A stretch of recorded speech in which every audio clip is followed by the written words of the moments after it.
Frederico Murta, boa noite. Boa noite, doutor Rodrigo. Tudo Boa bem? noite, professor. Satisfação tê-lo aqui conosco. Agradecemos aí o convite feito por intermédio do nosso amigo Leonardo Novo, indicando grandes nomes aí para o nosso primeiro seminário.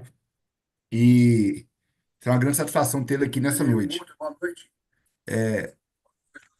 Vai, tá Tudo tendo bem? aqui. E fique à vontade, tá? Para começar, o pessoal está entrando agora e tem um pessoal que já está ao vivo no YouTube. No YouTube já tem mais de 20 pessoas, e aqui as pessoas vão entrando aos pouco, e de toda forma também vai ficar gravado para posteriormente quem fizer parte aí do time do CJ Paulo, tá? Então mais pessoas podem visualizar. Então, valeu aí, brigadão pela força, né? E eu vou pedir que, assim, tente falar 45, 50 minutos, e no finalzinho, às vezes tem algum comentário, O alguma senhor consegue pergunta. me ouvir bem? Tô O ouvindo senhor está bem. ouvindo meu áudio? Eu não estou Tô ouvindo conseguindo bem. ouvir, o senhor está muito baixinho. Uai, às vezes o problema é aqui comigo, viu? É, alguém que tá aí tá conseguindo me Está ouvir? zerado, zerado. Gabriela, Eu Graciela. escuto. E o volume está no máximo aqui já. Tá. É, então, Frederico, não sei, a Gracione falou que tá me escutando. É, mas beleza, o importante. Werner, estão me ouvindo? Ativa seu áudio. Está no Olha lá, máximo aqui. a Gabriela falou que tá me ouvindo, tá? A Gracione também falou que tá me ouvindo. Então, assim, o importante é te ouvirem, tá? Você que tá com a bola Exato. aí. Tô Manda ouvindo. brasa, brigadão. Tá. Vamos No começar lá máximo. então? A Gabriela falou que tá me ouvindo, Tô tá? ouvindo também. A Graciane também falou que tá me ouvindo. Então, assim, o Posso importante é te começar? Pode começar, pessoal? manda brasa. Tô ouvindo. Beleza. Pessoal, boa noite a todos. Vamos lá, então. Para quem não me A conhece, meu nome é Gabriela falou que tá me Frederico ouvindo. Murta, Tô sou ouvindo delegado também. de polícia aqui no estado de Mato Grosso. Posso começar? Atuo na segurança pública como delegado já há quase 15 anos. Ó, boa E noite. nesse período aí a gente aprende, né? Consegue identificar algumas situações e a gente resolve começar a externar algumas situações, algumas situações diferentes que a gente vem acompanhando, que eu acho que é interessante a gente compartilhar. E eu acredito que o tema que eu trouxe para vocês aqui hoje, esse desafios contemporâneos da atividade policial e seus reflexos, é um apanhado de tudo isso, um pouco aí da experiência que eu tenho enquanto delegado de polícia e principalmente como um analista mesmo de situações que envolvem segurança pública. E aí o primeiro questionamento que eu gostaria de deixar com vocês é o seguinte: vale a pena ser policial no Brasil? O que vocês acham? Você que está nos ouvindo aí, que está pensando, refletindo, buscando aí uma vaga numa carreira policial ou quem já está estudando aí, você consegue fazer essa leitura? Vale a pena ser policial no Brasil? E eu aproveito para te deixar um outro questionamento. Será que a culpa de tudo que a gente enfrenta hoje na segurança pública é mesmo da polícia? Será que a polícia é culpada por tudo isso? A gente está enfrentando tantos problemas de violência, violência desenfreada, o crescimento das organizações criminosas, e para quem acompanha aí notícias, sites, as mídias tradicionais, o culpado é sempre o policial. A polícia é sempre a culpada de tudo. Por que a polícia não faz nada? Por que a polícia não resolve isso? Por que a polícia não resolve aquilo? E o meu objetivo aqui não é ensinar nada para ninguém, é provocar em vocês o questionamento. Será mesmo que a culpa de tudo isso que a gente está enfrentando é da polícia? Será que a polícia é tão malvada? Será que a polícia é tão ineficaz? Será que a polícia, a segurança pública no Brasil é tão ineficiente quanto parece? Será que tudo é culpa da polícia? E aí a gente vai começar a fazer as reflexões. Primeira coisa que eu acho que é importante a gente diferenciar logo de início é diferenciar segurança pública de guerra. Por que é importante essa diferença? Porque são atuações totalmente distintas que exigem profissionais distintos em ambientes totalmente diferentes um do outro. Então é muito importante a gente conceituar e conseguir estabelecer de início uma diferença clara entre segurança pública e guerra. Então, o que que é segurança pública, pessoal? Segurança pública é uma situação de normalidade, é uma situação onde as pessoas têm ali condições de exercer seus direitos, pode ser exigido o cumprimento de seus deveres, mas a gente está falando de uma situação de normalidade, uma situação de ordem pública. E é nesse contexto de segurança pública que as polícias foram criadas. É no âmbito da segurança pública que as polícias foram pensadas. Então, a gente está tratando de um instituto, de um organismo, de uma instituição que ela foi pensada para trabalhar numa situação de normalidade. Então, eu gosto dessa imagem aí, porque ela mostra um policial, né, provavelmente numa cidade europeia, controlando o trânsito. Então, é uma situação normal, rotineira, na qual o policial está ali para orientar, para intervir, se for o caso, mas sempre tratando de um ambiente de normalidade. Então, a gente está falando de uma situação ordinária. E é nesse contexto que as polícias foram criadas. E, do outro lado, o que é guerra? O que vem a ser guerra? O que é o cenário de guerra? Guerra são os conflitos armados entre estados, entre governos, entre sociedades. A gente pode falar aí de grupos paramilitares, grupos de mercenários, tudo que envolve guerra, conflitos armados, alto índice de violência, de mortalidade. E quando a gente pensa em guerra tradicional, a primeira imagem que vem, a primeira referência que a gente tem são as guerras entre países, né? Nós tivemos guerras mundiais, guerras regionais. Hoje a gente tem um conflito intenso ali na região da Ucrânia, entre Ucrânia e Rússia. Então, isso é o cenário de guerra tradicional que a gente conhece. Então, a primeira coisa que eu gostaria de que vocês me acompanhassem no raciocínio é de diferenciar esses dois cenários.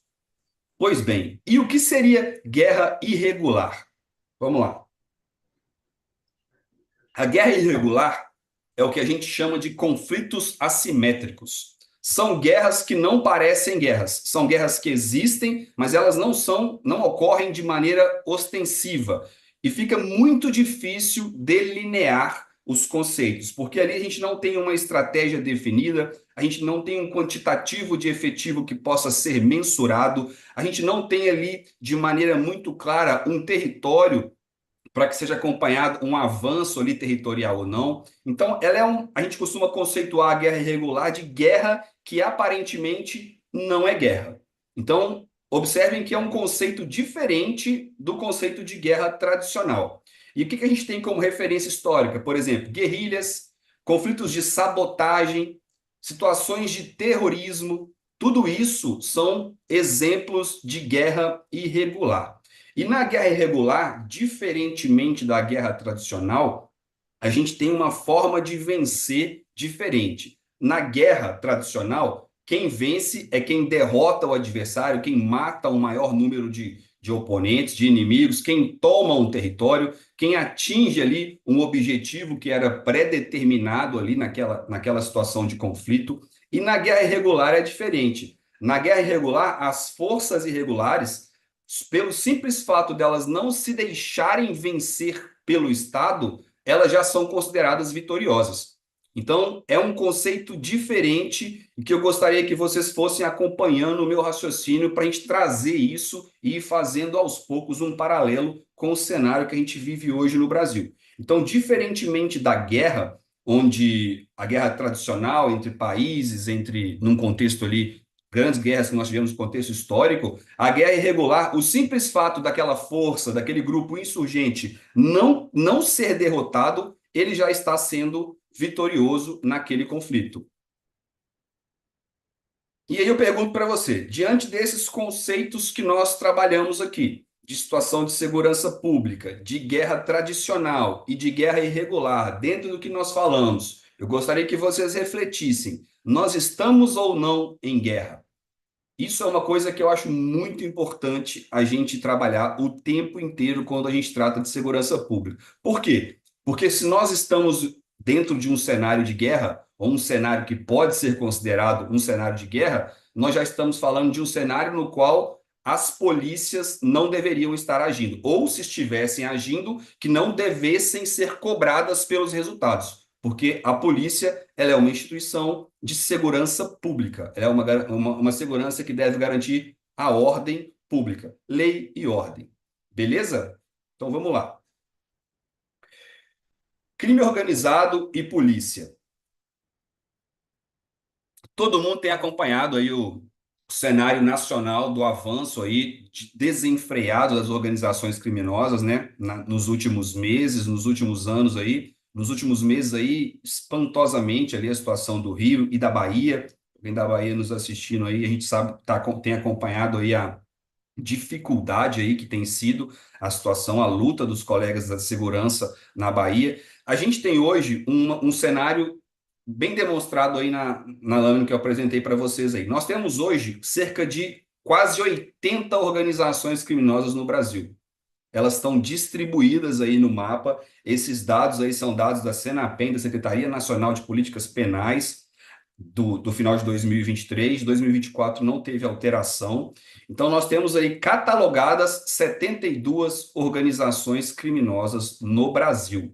Então, a gente tem aí diversas siglas, né, espalhadas no Brasil afora. Dá para você ver aí que alguns estados têm um número menor, tem o estado de São Paulo ali que é predominantemente dominado por uma única facção criminosa, e alguns estados que têm diversas delas, como exemplo aí do Rio Grande do Sul, que tem 15 organizações criminosas, 15 facções criminosas diferentes dentro de um território. Por que isso é importante, gente? A presença das organizações criminosas coexistindo no mesmo ambiente, ela gera uma série de reflexos. O índice de criminalidade ele é afetado e se você fizer uma leitura, não necessariamente um número maior de organização criminosa vai significar um cenário pior do que um outro estado que tenha um número menor. Se você pegar um estado onde tem um grupo menor, ou no caso aí de São Paulo, praticamente uma organização criminosa dominando, a depender da situação, você pode ter uma maquiagem muito equivocada do cenário da segurança. Você pode ter um cenário que aparentemente seria um local de paz, mas ele não está tranquilo, ele simplesmente não está havendo conflitos violentos entre os grupos, mas porque as organizações criminosas estão dominando as atividades ilícitas ali naquela região. E esse aí é uma divisão, um mapa fatiado, um gráfico de pizza das como as organizações criminosas se distribuem no nosso país. Nós temos aí dois grandes grupos aí, né? Duas grandes facções criminosas, todo mundo já conhece, o PCC e o Comando Vermelho, que são organizações criminosas consideradas de âmbito nacional, porque elas estão presentes em boa parte dos estados, né? A gente tem a classificação ali local, que praticamente são as organizações que atuam em um ou dois estados no máximo, a maioria delas presentes em um estado, a gente tem todos eles catalogados aí, e regional, que são um grupo menor que tem atuação em alguns estados. Então, ali, 3 ou 4 estados no máximo são considerados de âmbito regional. E as duas grandes organizações criminosas que a gente tem hoje no país em atuação, só para vocês terem uma noção do reflexo do que a gente está enfrentando nas ruas e de onde vem tudo isso. Só para quem não é de Mato Grosso aqui, quem está nos ouvindo, só para a gente dar um panorama legal de Mato Grosso, que é onde eu atuo, né, onde eu já trabalho aqui há 11 anos em Mato Grosso. Antes de trabalhar no Mato Grosso, eu fui delegado no estado do Amapá por 3 anos, então eu tive uma experiência ali legal de 3 anos no norte do país, um cenário diferente, que quando eu estive lá em 2010, 2011, não enfrentávamos tantos problemas com facções criminosas, mas hoje, assim como todos os outros estados, já tem uma presença maciça ali do crime organizado.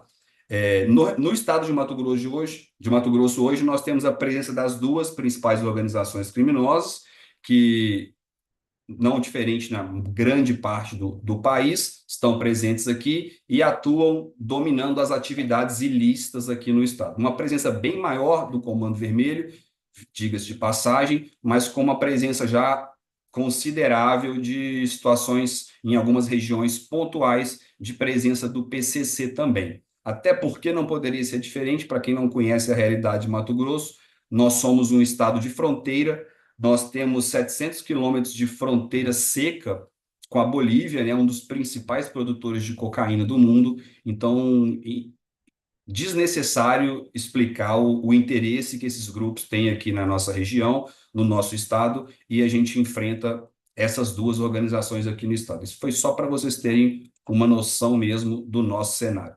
E aí, algumas imagens aí que a gente tem, que eu tirei aqui, mesmo da nossa cidade, de pichações, de determinações aí, né, de ordens expressas de proibido roubar, de proibido usar droga nas praças, nas escolas, e eu fiz isso para provocar vocês num pensamento. Eu pergunto para vocês: as organizações criminosas dominaram o Estado? Vocês acham que as organizações criminosas dominaram o seu estado, o local onde você mora? Essa pergunta ela não é simples de se responder, tá? Porque quando a gente pensa em domínio, nós podemos tratar a situação do domínio em várias frentes. A gente pode tratar o domínio das atividades ilícitas, das práticas de crimes, dos crimes praticados pelos grupos. Eles podem dominar essa fatia de mercado e não permitir que outras pessoas pratiquem crimes, ou exigir que essas pessoas recebam valores para isso. E, da mesma forma, ela pode coexistir, o crime pode coexistir e conviver ali de maneira sem que isso seja exercido de fato um domínio pela organização criminosa. Mas o domínio mais preocupante é o domínio territorial. É aí que mora a nossa preocupação e é aí que a gente tem que ficar atento. É nesse momento, na hora de analisar o domínio territorial, que a gente vê uma perda de controle por parte do Estado. E o que seria esse domínio territorial? O domínio territorial, gente, é quando a organização criminosa ela começa a estabelecer limites, ela começa a colocar áreas delimitadas, estabelece as suas fronteiras, os locais, aqueles pontos a partir dos quais você não pode transpassar. Eles delimitam ali uma área e falam: daqui para cá ninguém entra, daqui para cá é meu, não é mais do Estado. É nesse momento que é estabelecido e que a gente pode considerar a existência do domínio territorial. E é aí que mora o grande perigo e o grande risco das organizações criminosas. Mas por quê, Fred? Qual é a diferença? A diferença é que a partir do momento que eles delimitam, que eles avançam por essas áreas, eles passam a explorar aquele território como se o Estado fosse.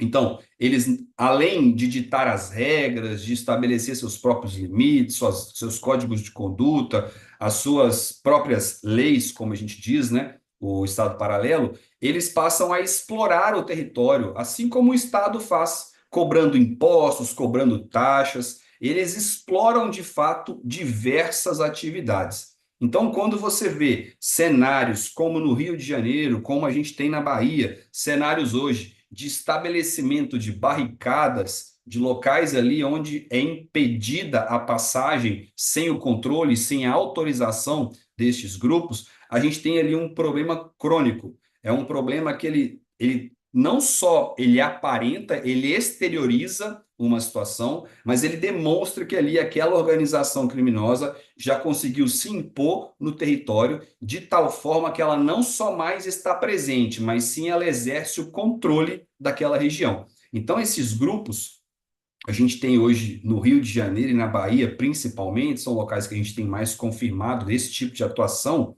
Esses grupos, eles delimitam essas áreas, colocam barricadas. Eu até tentei localizar uma imagem aqui, mas eu não consegui subir aqui ela agora na apresentação para vocês. Eles colocam barricadas, colocam coisas de metal. Você já deve ter visto na televisão no Rio de Janeiro. Eles fazem ali obras de engenharia mesmo, com concreto, com ferragens, com vergalhões, atravessando na pista obstáculos que, para a polícia conseguir progredir naquele momento ali, ela precisa de despender ali cerca de 20, 30 minutos, às vezes até horas, para conseguir retirar aquilo, para conseguir progredir. E, além disso, eles começam a explorar. Explorar como? Serviços básicos. Os grupos nessas áreas onde eles exercem o domínio territorial, eles cobram pelo gás. O morador tem que pagar pelo gás, tem que pagar a conta de energia, eles pagam para a facção, internet, tudo isso é explorado, transporte alternativo.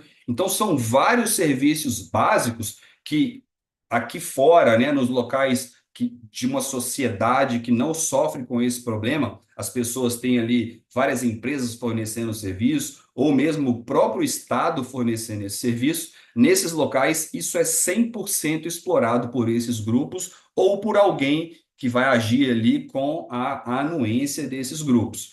Então, é um problema muito grave. E a gente tem um avanço desse problema, que é o que a gente tem visto agora de maneira mais comum. Antes era pontual, agora é mais comum, que é a situação das taxas de segurança.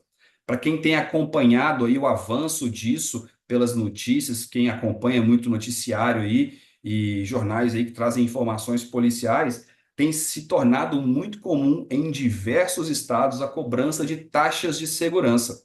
Qual que é o problema dessas taxas de segurança? Essa taxa de segurança, ela é uma forma de obter valores de extorsão com o morador para que garanta que ele não seja roubado pela própria facção.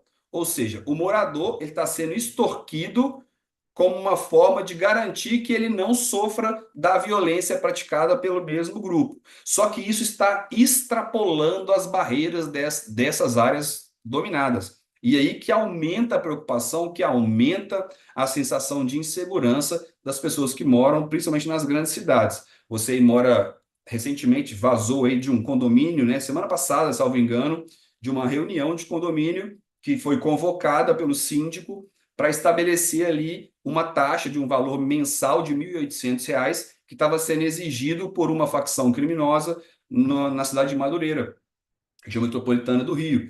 Então, isso traz uma sensação de insegurança enorme. Isso é um sinal muito claro de que nesses locais o domínio territorial foi estabelecido e a facção tende a expandir o seu território, seja com a imposição de barricadas ou até mesmo de seteiras, como também com as suas atividades, no caso da cobrança das taxas de segurança nessas áreas. Então, é uma preocupação muito grande, porque isso dá sinais de um avanço muito forte e de um enrijecimento ali, de uma robustez desses grupos que conseguem uma musculatura patrimonial, financeira e de armas ali, que garante com que eles consigam se perpetuar aí e, de repente, conseguir ascender até em outras áreas do poder. Então, é uma preocupação que a gente tem considerável.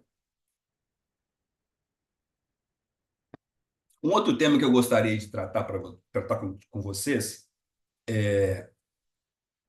relacionado à exigência de câmeras corporais para controle da polícia. Boa parte aí de vocês já deve ter estudado, já deve ter lido alguma coisa nesse sentido. A gente está num momento de muito debate sobre isso.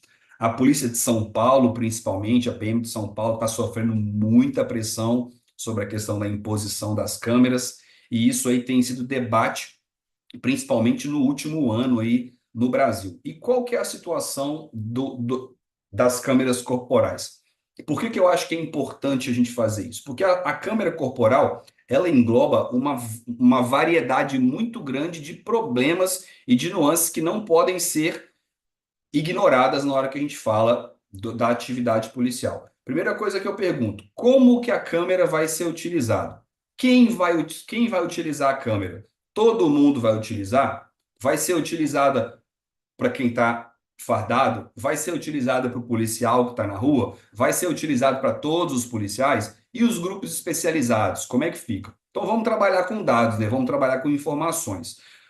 Um dos maiores exemplos que as pessoas citam para falar a favor das câmeras corporais é a experiência das polícias americanas. É sempre muito comum falar que na polícia usa, que na polícia tudo é filmado.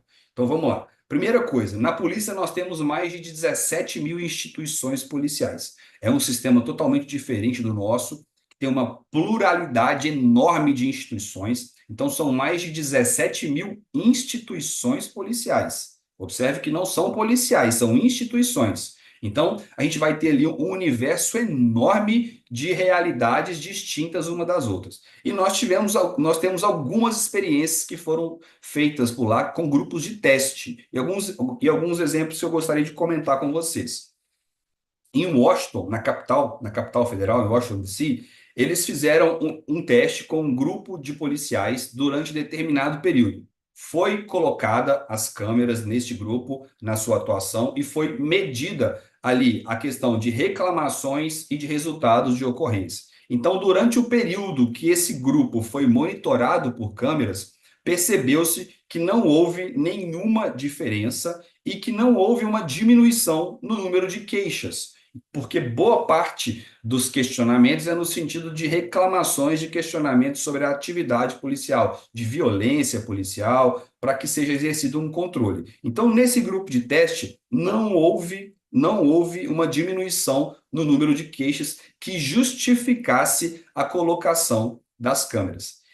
Tem um outro estudo que também foi realizado nos Estados Unidos, na cidade de Milwaukee, no estado de Wisconsin, que ele foi feito da mesma forma. Separou-se um grupo de policiais de determinada área e eles praticaram ali as suas atividades normais, rotineiras, suas abordagens, utilizando as câmeras corporais durante determinado período. Resultado, não teve nenhum impacto no resultado, assim como em Washington, não teve um impacto, não teve uma diminuição no número de queixas, porém, houve um reflexo muito considerável no número de abordagens. É aí que eu gostaria de levar vocês à reflexão, que às vezes, para quem não é policial, para quem ainda não exerce atividade, tem uma certa dificuldade de entender. Quando o policial ele está sendo monitorado, é uma tendência que ele hesite um pouco mais na hora de tomar as decisões. Por quê? Uma preocupação. O policial ele vive sob uma insegurança jurídica muito grande. É normal que quando você vai fazer uma prova ou alguma coisa que você está sendo avaliado, é natural que você fique tenso, que você pense um pouco mais, que você fique, de certa forma, nervoso. Então, aquela atividade rotineira do policial, a partir do momento que colocaram as câmeras nele, eles começaram a pensar um pouco mais antes de fazer as abordagens. Então, o que aconteceu foi um resultado claro que, na minha ótica, é o meu maior questionamento com relação à utilização de câmeras de maneira ampla, numa maior hesitação dos policiais. Houve uma diminuição no número de abordagens. E eu acho que isso é uma situação praticamente que não tem como isso não acontecer num cenário com a utilização de câmeras no Brasil, principalmente nesse cenário desfavorável que a gente vive hoje, que nós trouxemos algumas nuances aí, que eu acredito que parte de vocês já deva ter uma conclusão, mas eu gostaria que vocês continuassem fazendo essa reflexão desse cenário de atuação da polícia dentro do campo da segurança pública e dentro de um cenário de guerra irregular que é muito próximo da nossa realidade. E aí as dúvidas quanto à normatização. Vai colocar a câmera? Para deixar bem claro para vocês o meu posicionamento, eu não sou contra a utilização de câmeras. Eu sou a favor da utilização de câmeras em determinados tipos de atividade. Então, o policial que está ali fazendo uma abordagem de trânsito, está ali fazendo uma blitz da lei seca, que está fazendo uma abordagem rotineira numa situação, num local não muito perigoso, eu não vejo problema, não. Agora, você colocar uma câmera num policial de um grupamento especializado, de um policial que está tendo contato direto com situações de risco, você colocar a câmera nele, na minha ótica, você está elevando e muito a probabilidade desse policial hesitar e vir a óbito numa ocorrência. Porque a fração de segundos, o momento que o policial tem para tomar a decisão, é muito curto, é uma fração de segundos. O tempo dele parar para pensar é o suficiente para que ele tome um tiro ou para que ele não se proteja ou para que ele hesite no momento da tomada de decisão. Então, tem várias dúvidas. Além do custo ser muito alto, o custo de manutenção, o custo de aplicação, o custo de manutenção destes dados em nuvem é muito alto. Quem vai analisar esses dados? Como eles vão ser avaliados? Quem vai fazer a leitura? Isso vai ser analisado com qual viés? Porque se você for procurar tudo que nós fazemos a todo o tempo e olhar de vários ângulos, você vai ter interpretações diversas de uma mesma atividade. Então, isso é muito completo, muito complexo. Então, eu deixo bem claro aí meu posicionamento na questão de seletividade de quem deve usar e quem poderia usar ou não as câmeras.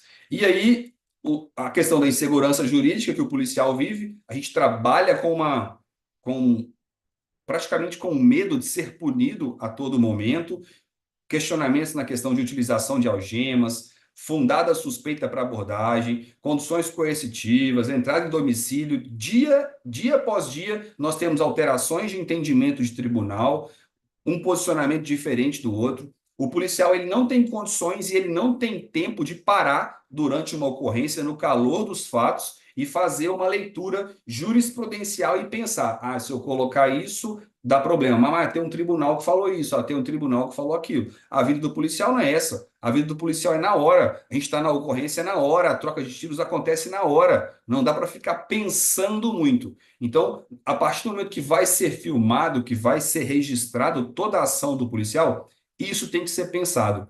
Tem que ser pensada a forma com que isso vai ser analisado, a forma com que essas imagens vão ser tratadas, para que isso não seja utilizado única e exclusivamente como forma de punir o bom policial.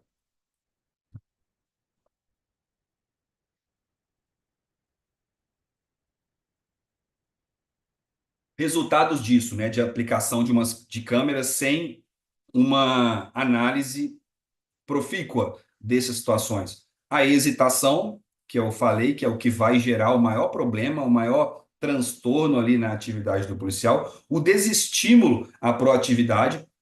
O policial ele vai começar a pensar muito, ele vai deixar de fazer determinadas ações. O policial não vai prevaricar, porque muitas das vezes o policial ele age fazendo além daquilo que lhe é exigível. O policial ele vai atrás de uma ocorrência, ele vai atrás de uma informação, buscando auxiliar uma vítima, buscando auxiliar alguém que pediu socorro, numa situação que ele se coloca em risco. Isso é muito comum, isso é rotineiro, isso é o dia a dia da atividade policial no Brasil. O policial trabalha com efetivo menor, trabalha em condições de inferioridade, então isso é muito comum. A partir do momento que isso começar a ser utilizado sempre para prejudicar o policial, isso tende a diminuir.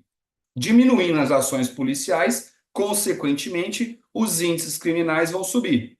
É um raciocínio lógico. Se você diminui o número de abordagens nos veículos, os criminosos, as pessoas que trabalham ali, que atuam na ilicitude, elas vão ficar mais à vontade para circular com seus veículos, uma vez que elas sabem que não está tendo muita blitz em determinada região. Então, isso um resultado lógico. Você diminui o número de atuação, consequentemente, o número de índice criminal naquela área, naquela região, ele tende a aumentar. Não tem outro jeito.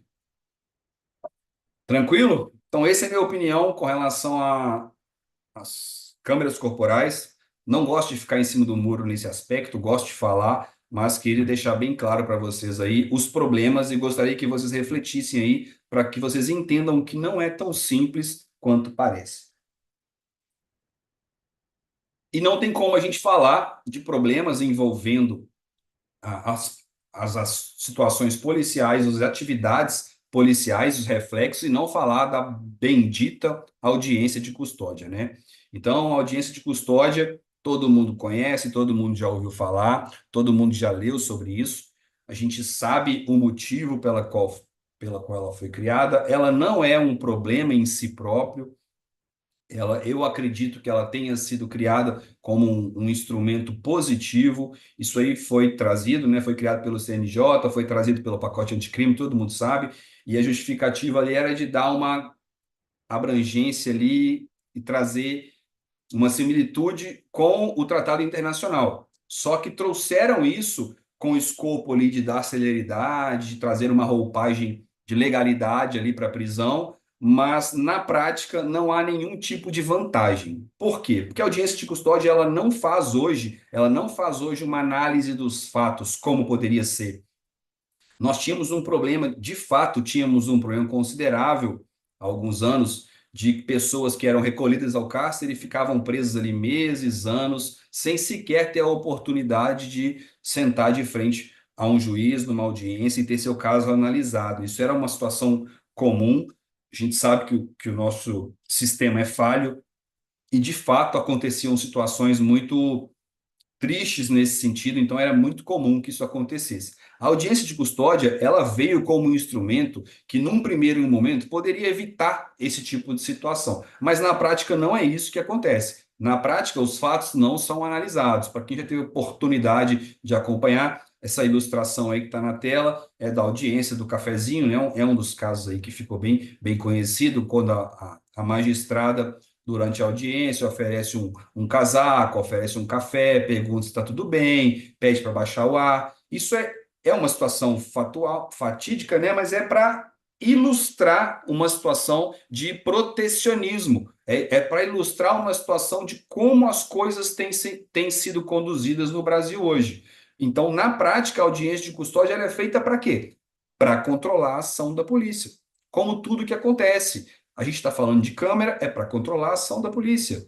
As audiências de custódias são para quê? Para controlar a ação da polícia, porque o juiz ele não pergunta sobre os fatos, ele sequer quer saber a versão do preso para ele contar se ele se auto-intitula, se ele se autodeclara inocente, nem isso ele pergunta, ele não dá tempo. A única pergunta que é feita na audiência de custódia é se o bandido, se o réu, se o conduzido apanhou da polícia. Via de regra, essa é a pergunta que é feita. E muitas vezes insistentemente. Já acompanhei alguns casos no qual o conduzido respondia que não teve nenhuma, não teve, que não apanhou, que não teve nenhuma irregularidade, e o magistrado insistia, mas tem certeza? Não foi maltratado mesmo, não? Que horas que você foi preso? E começa até insistir, fazendo uma força mesmo para que dali saia algo que viabilize a liberação daquela pessoa na audiência de custódia. Então, devido a essa má utilização do meio, a gente tem sérias críticas, severas críticas a esse instrumento, e ele é muito questionável, principalmente pela forma como ele tem sido utilizado. Nós temos relatos aí de estados que têm utilizado da audiência de custódia como forma, como instrumento político para resolver o problema da hiperlotação das unidades prisionais.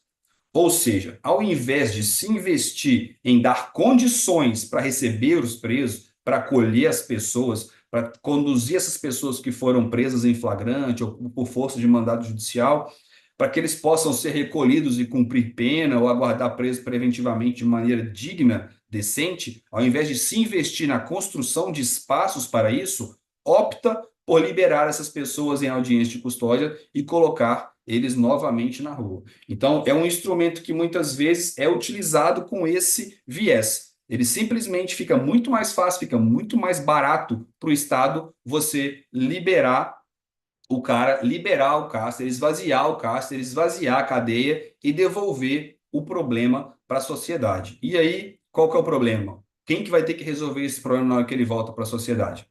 A polícia novamente. A polícia trabalhou, investigou, a polícia militar fez uma prisão em flagrante, a polícia civil investigou, cumpriu, fez uma grande operação, prendeu o cara, apresentou, libera em uma audiência, numa análise sumária que sequer consulta os fatos para saber o que aquela pessoa de fato fez, libera por meio de um instrumento, coloca uma tornozeleira eletrônica, às vezes nem isso, e libera de volta para a sociedade e devolve o problema, joga de novo esse problema para a polícia tentar resolver. Então, novamente, a polícia tendo que lidar com o reflexo de erros, de falhas em todo o sistema.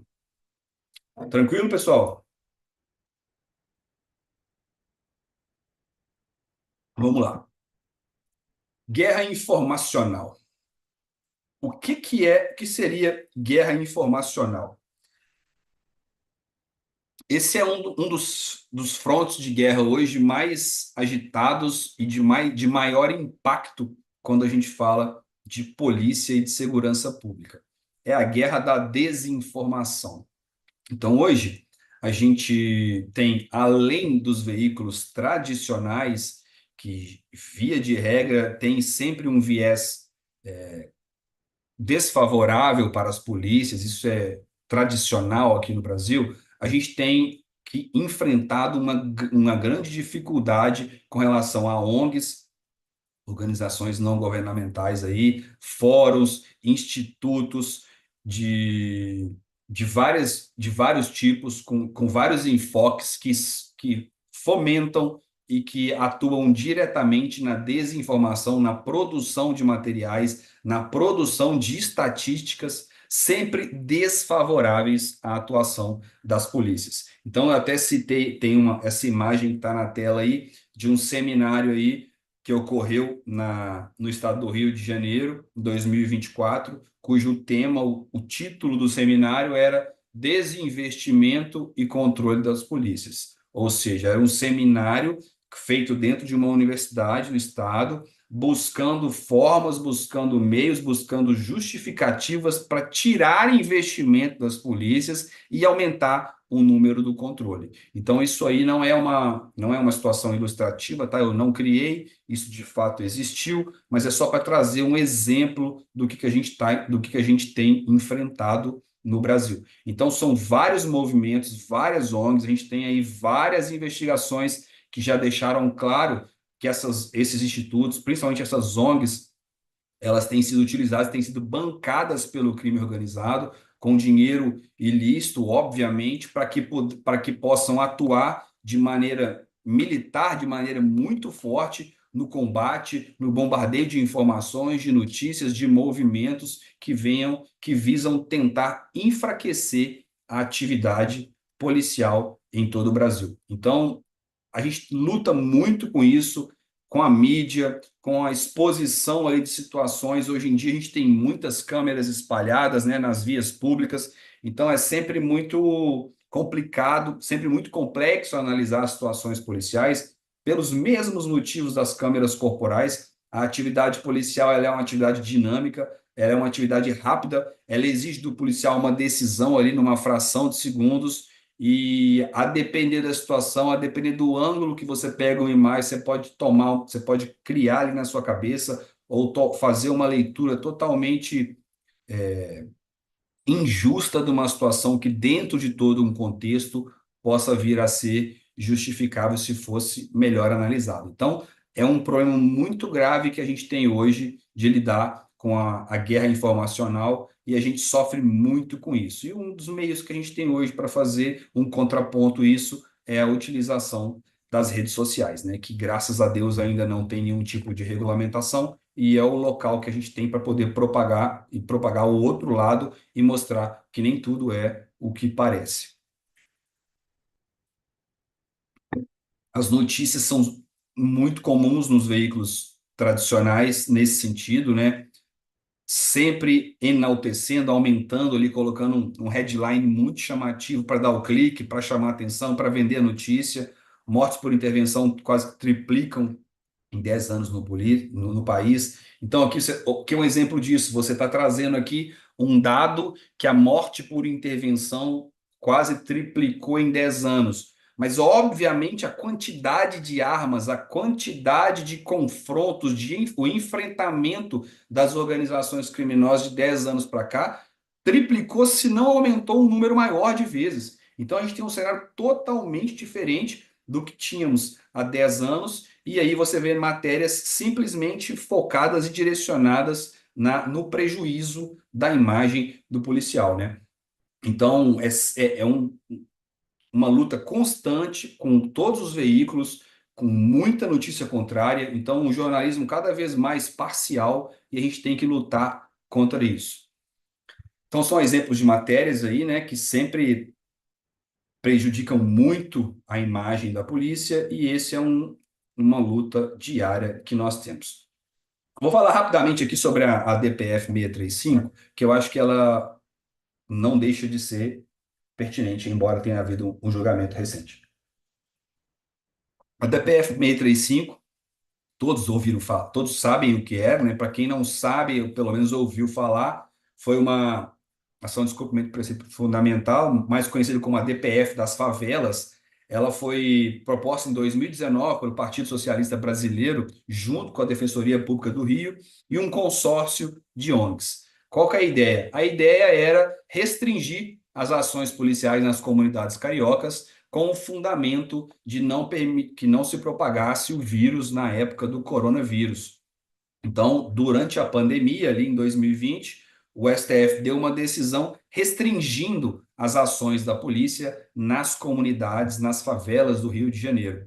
E o que que isso impactou? Qual foi o grande problema disso? O pano de fundo dessa situação foi a intervenção, a letalidade de ações policiais. Então, esses grupos, essas ONGs, o partido político envolvido, eles utilizaram ali o pano de fundo de intervenções de alto grau de letalidade no Rio de Janeiro.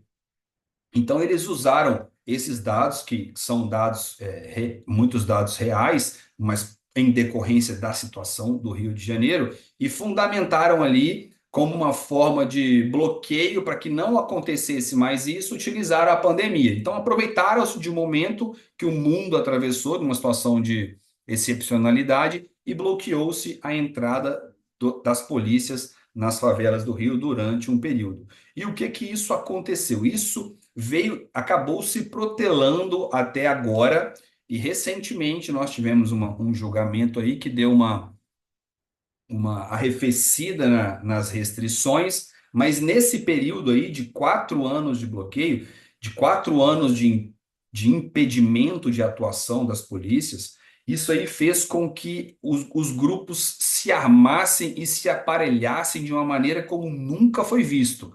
Então, o número de barricadas, o número de áreas e o número de territórios que passaram a ser dominados, passaram a ser controlados no Rio de Janeiro, expandiu demais, expandiu demais, expandiu ao ponto da gente não saber, não ser possível ainda mensurar os reflexos disso, não é possível ainda mensurar quanto tempo vai levar para que possamos tentar retornar a uma situação como era anteriormente.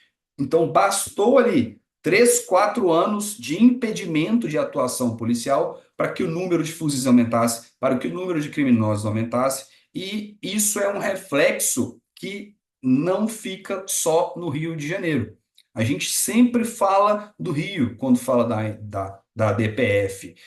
De fato, o Rio de Janeiro sofreu muito, piorou demais a situação do Rio de Janeiro. O número de apreensão de fuzis aumentou. O número de fuzis hoje no Rio de Janeiro é uma coisa absurda. A expansão dos territórios, não há a menor dúvida de que isso ocorreu, de que isso foi uma situação que ampliou demais o domínio desses grupos, mas nós temos um cenário de reflexo em todo o país.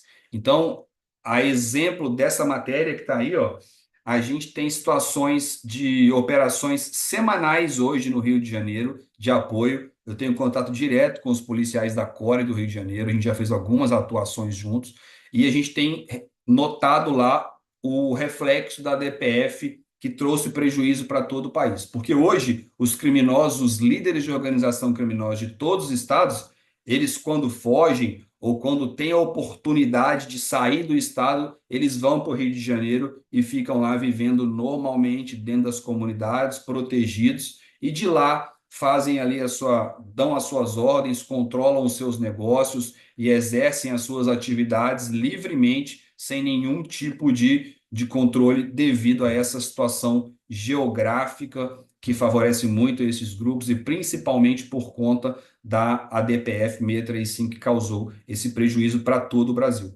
Então, o reflexo da ADPF, o reflexo dessa decisão do STF, ele extrapola em muito a fronteira, extrapola em muito o território do Rio de Janeiro. Então, todos nós sofremos no seu estado, no meu estado, o reflexo da ADPF ele é real e ele é algo que a gente ainda não tem como, não podemos ainda mensurar qual é o estrago que essa ação trouxe para o país.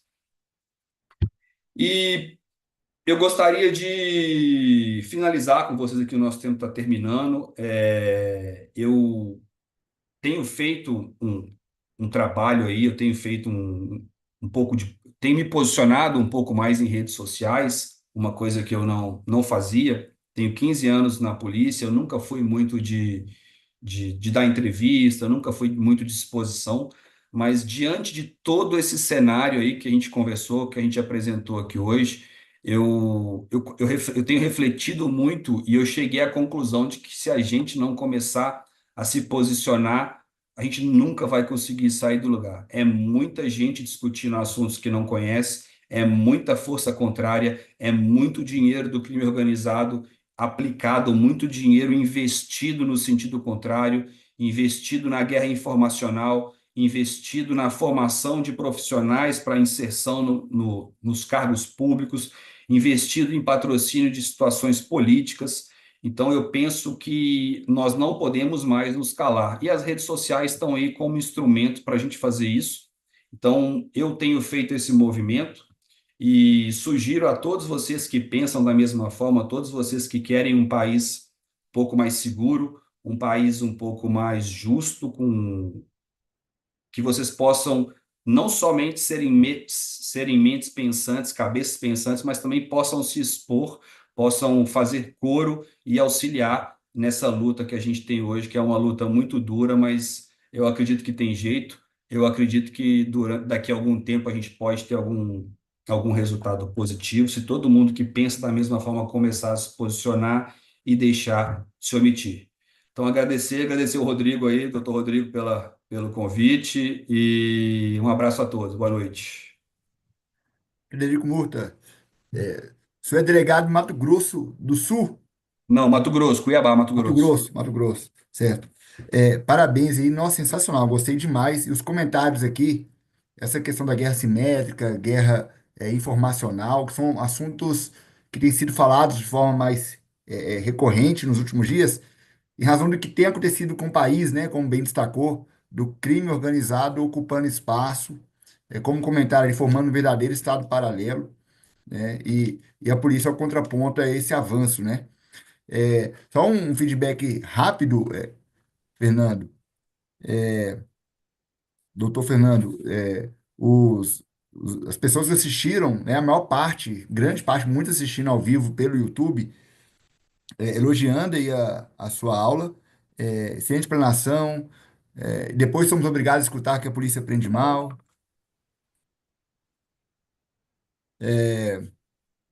o Leopoldo falando que é o verdadeiro estado paralelo, e certamente o Visacro, né, que é um grande nome hoje no Brasil para tratar também desses assuntos, né? Mas é Verdade. isso aí, só agradecer, tá, a sua participação, a sua colaboração conosco aqui no chat do Zoom também, a Gabriela Pacheco. Boa noite, doutor Brilhante, sou policial há mais de 10 anos e tudo que foi dito aqui nessa última hora é real. O Gracione, parabéns pela apresentação. E realmente, é, achei brilhante a sua exposição. Então, muito obrigado, Fernando, doutor Fernando, perdão, doutor Frederico, me perdoa, o Tranquilo. cansaço. Pela excelente didática aí, exposição, apresentação muito boa também, né? As imagens, o, indicação do professor Leonardo Novo, tá? Ele que fez a ponte, ele que convidou, ele que indicou, né? Então, é uma grande satisfação para nós. E agora nós vamos dar um intervalo de 5 minutinhos, a gente já volta com a exposição do professor Antônio Rotti, que também vai falar de um assunto extremamente importante, que está na moda aí, que são questões relacionadas do ponto de vista policial, né? A, a, a busca, a atuação policial, né? Porque a gente está muito acostumado a falar do ponto de vista jurídico, né? Quando vai tratar de busca pessoal e atuação policial, e o professor Antônio Rocha vai tratar do ponto de vista policial, né? Então é isso aí, muito obrigado. A gente volta em 5 minutos. Professor Frederico Muta, valeu. E tenha certeza, será convidado várias vezes aí, né? Porque detonou aqui, né? Poderíamos fazer Será um grandes prazer, parcerias aí. doutor. Obrigado, um Valeu. abraço. Um Boa abraço, noite. até mais.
Professor Antônio Rotti, boa noite. Boa noite, doutor Forró. Muito obrigado pela E doutor, oportunidade.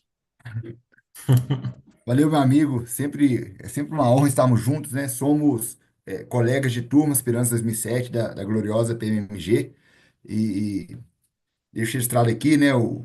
Hoje, Major Rotti, um grande profissional da Polícia Militar de Minas Gerais, um profundo conhecedor de ciência policial propriamente dito, né? Quando nós vamos discutir assuntos policiais, eu tenho um foco maior na parte jurídica, que é a minha formação, é aquilo que eu estudo no dia a dia. Já o professor Antônio Rocha tem um foco totalmente voltado para a ciência policial. E nós temos que respeitar as áreas de saber, e amanhã eu vou entrar nisso, né, na minha fala, é, e ter humildade de saber que o direito, muitas vezes, desconectado da realidade da ciência policial, ele vai mais atrapalhar do que ajudar, né? Ainda que a técnica policial empregada esteja completamente dentro dos parâmetros legais, né? Então é isso aí, meu amigo. Valeu aí por estarmos juntos nessa. É, manda brasa, eu sugiro que fale ali por 45, 50 minutos. No final a gente lê alguns comentários, se tiver alguma pergunta, a gente passa também, tá? Manda brasa aí, excelente palestra. Excelente aula. Ok, muito obrigado, Forró, e mais uma vez, né, pela amizade, pela confiança aí, né, no nosso trabalho, pela parceria, amizade. Bem, nós vamos falar hoje sobre, então, os aspectos epistemológicos, né, que estão envolvidos aí nessa terminologia, né, e esse conhecimento que é próprio de nós que somos policiais, né, o doutor Forró aí é da reserva, né, não remunerada, tenente da Polícia Militar, e todos nós aí que labutamos nessa atividade policial. Bem, então o tirocínio policial, a gente vai trazer isso, que é um tipo de conhecimento próprio, profissional da atividade policial, porém que ele encontra aí uma certa desvalorização, principalmente no contexto brasileiro, né? Então a gente vai trazer aí alguns elementos, alguns aspectos, né, do âmbito teórico, né? É uma questão bem teórica, mas que é bastante importante para a gente que estuda, né, ciências policiais e que trabalha, né, na atividade policial. Bem, eu sou major da PM, sou doutor e pós-doutor em geografia, em tratamento da informação espacial, sou mestre em administração. Atualmente, né, tenho a honra aí de ser professor do mestrado em ciências policiais e tecnologias inovadoras, né, numa parceria da Academia de Polícia Militar de Minas Gerais com a Universidade Unimontes. Tem alguns artigos publicados, alguns livros e capítulos de livros também, né? Daí sou Raiado, né? O curso de procedimentos Rotan 2019, Raiado 621 e Choqueando 650. Esses elementos aí é importante a gente trazer as credenciais que são acadêmicas, mas também as credenciais que são práticas, já que isso aqui é o que a gente está falando hoje, né? Da valorização do nosso conhecimento que é prático na nossa atividade. Bem, o objetivo principal aí, né, da nossa fala vai ser, então, a gente abordar, né, os elementos aqui do tirocínio policial como uma forma legítima de conhecimento dentro do âmbito das ciências policiais. Então, para isso, a gente vai falar alguns elementos que são teóricos, algumas tradições epistemológicas, né, a epistemologia aí, que é a ciência, né, que estuda o conhecimento, então, a gente vai falar sobre o estudo do próprio conhecimento. Vamos falar sobre essa terminologia que é bastante utilizada aí nos trabalhos, né, nas instituições anglófonas, né? Vamos falar também sobre o pré-academicismo e algumas conclusões. Bem, para começar a falar, então, a gente tem aí como um preâmbulo, né, o reconhecimento das ciências policiais como uma área acadêmica, né, uma área acadêmica emergente e é uma área acadêmica hoje já independente. Isso não é de agora, né? A gente tem aí, remonta desde o século XVIII, né? A origem aí das ciências policiais, porém nesse início aí as ciências policiais se confundiam com a própria ciência do Estado, né? A ciência política. Isso vem evoluindo como um campo, né, de conhecimento. A gente tem um marco bastante importante, né, que é considerado aí como o início da ciência policial moderna, né, a década de 1950, um trabalho pioneiro, né, que foi desenvolvido nos Estados Unidos, uma publicação de Police Administration, né, de Wilson, é um trabalho que é um marco desse momento aí das ciências policiais. Aí na década de 70 e 80 a gente tem o surgimento dos principais periódicos, né, as publicações focadas aí principalmente, né, na área do conhecimento policial. Aí nesse contexto a gente vai ter Skolnick, né, vai ter Bittner, Reiner, vão ter outros aí, né? Benton, enfim, Sullivan, outros teóricos que são hoje ainda para nós referenciais muito importantes ainda, né, da policiologia, né, ou ciências policiais. Na década de 90 a gente observou, né, essa ênfase gerencialista, né, e a emergência aí da ciência do crime, um avanço muito grande em elementos da criminologia, né, da criminologia ambiental. Isso aí também arrastou o campo das ciências policiais para o avanço, por exemplo, aí do policiamento orientado para o problema, né, da prevenção situacional do crime. Todos esses elementos aí acabam vindo a reboque aí principalmente dos elementos tecnológicos, né, que foram aprimorados e com isso incorporaram mais as questões da própria análise do trabalho policial. Na década de 2000 até 2020, a gente tem aí o policiamento baseado em evidências, né, que não surgiu, né, nessa década, mas no final da década de 90, a gente tem um relatório de Maryland, que foi desenvolvido por Sherman, né, como um trabalho que foi encomendado pelo governo americano, e isso aí foi um marco inicial do policiamento baseado em evidências, mas que também mudou a cara aí das ciências policiais, né, dando esse caráter da gente investigar o que que funciona, o que que não funciona ou é promissor em termos das atividades que são desempenhadas. Então, essa análise reflexiva sobre as atividades, né, de policiamento, as iniciativas para a redução do crime, da prevenção criminal, elas ganharam bastante repercussão no mundo científico a partir desse que a gente chama de paradigma, né, do policiamento baseado em evidências, que não é uma nova forma de fazer polícia, mas é uma forma de avaliar, né, os tipos de policiamento realizados. E com isso a gente passou a ter inúmeros programas, né, institucionalizações das ciências policiais pelo mundo, né, e aí vindo a culminar em 2019 com o parecer 945 e com isso passando a integrar as áreas acadêmicas no Brasil. Bem, então, essa constituição desse campo científico, né, que é voltado especificamente para a atividade policial e as suas correlações, né, as análises com o crime, etc., isso aí a gente tem que levar em consideração que não é apenas uma relevância, né, daquele conhecimento que ele é institucionalizado, um conhecimento escrito, conhecimento positivado, mas a gente tem que pensar no conhecimento que é produzido, transmitido, retido ou não dentro das instituições policiais, né? Então, o conhecimento policial ele não é homogêneo, a gente vai ter conhecimentos que são diferentes pelas próprias atividades policiais que são diferentes, né? Atividades preventivas, repressivas, investigativas, de policiamentos, patrulhamentos, policiamento comunitário, entre outros. E, da mesma forma, ele não é, por tipologia, então, homogêneo, mas ele também é bastante diferenciado em termos dentro das próprias instituições, né? Então, um grupo que tem expertise em radiopatrulhamento, ele vai desenvolver habilidades, né, conhecimentos próprios que são da sua atividade. Então, ele vai, com isso, ter outras capacidades, né, que o policiamento que não está lidando com aquela prática diária não vai conseguir desenvolver. Então, a gente observa que mesmo dentro das próprias instituições com suas peculiaridades, a gente também vai ter as características que vão diferenciar esse conhecimento. Então, isso não é homogêneo, então é um campo bem heterogêneo, e ele não está limitado, então, apenas ao conhecimento formal, né, essa racionalidade instrumental. Então, a gente tem que saber valorizar, tem que ter questões, né, que nos permitam avaliar, medir, né, o trabalho policial por meio aí da paradigma, por exemplo, do policiamento baseado em evidências, mas também temos que valorizar o conhecimento aí da prática, né? E dentro desse contexto, então, o que que é o tirocínio policial? A gente vai retomar aqui Polanyi, que vem falar o seguinte, né, que o policiamento, desculpa, que o tirocínio policial é um tipo, né, de conhecimento tácito, né? Ele vem definir o conhecimento tácito de uma maneira que eu acho muito brilhante, né? Que é sabemos muito mais do que podemos dizer. Então, ele vem dizer que o conhecimento, nem todo o conhecimento ele é formal, né? O conhecimento, a maior parte do conhecimento, ele não está escrito, ele não foi externalizado, né? Em papéis, em documentos, em normas, enfim. Então, ele não está descrito em proposições que são formalizadas, mas ele está implícito dentro das pessoas, né? É o que a gente chama, então, do conhecimento tácito, conhecimento não formal. E o tirocínio policial, então, é esse saber tácito, é o saber prático, né? Ele é desenvolvido pela experiência no cotidiano do policiamento. Então, o policial, ele vai auferindo, né? Ganhando, galgando conhecimentos aí à medida que ele vai trabalhando, né?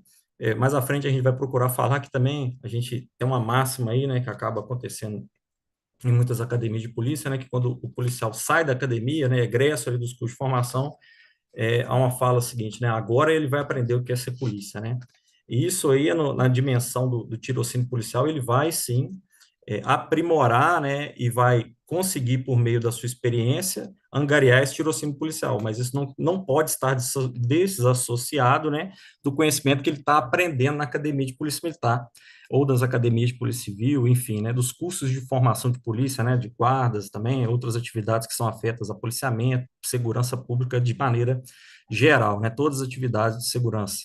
Então, isso aí é um desafio, né, que a gente tem, de conseguir articular, né, o conhecimento também formal por meio aí dos cursos de formação, para que o policial, assim que for egresso dos cursos, ele já consiga, né, sair com algum tipo de conhecimento, né, dessa atividade. Então, isso pode ser feito, por exemplo, né, até uma das origens do tirocínio é bem atrelada à questão, como se fosse um estágio, né?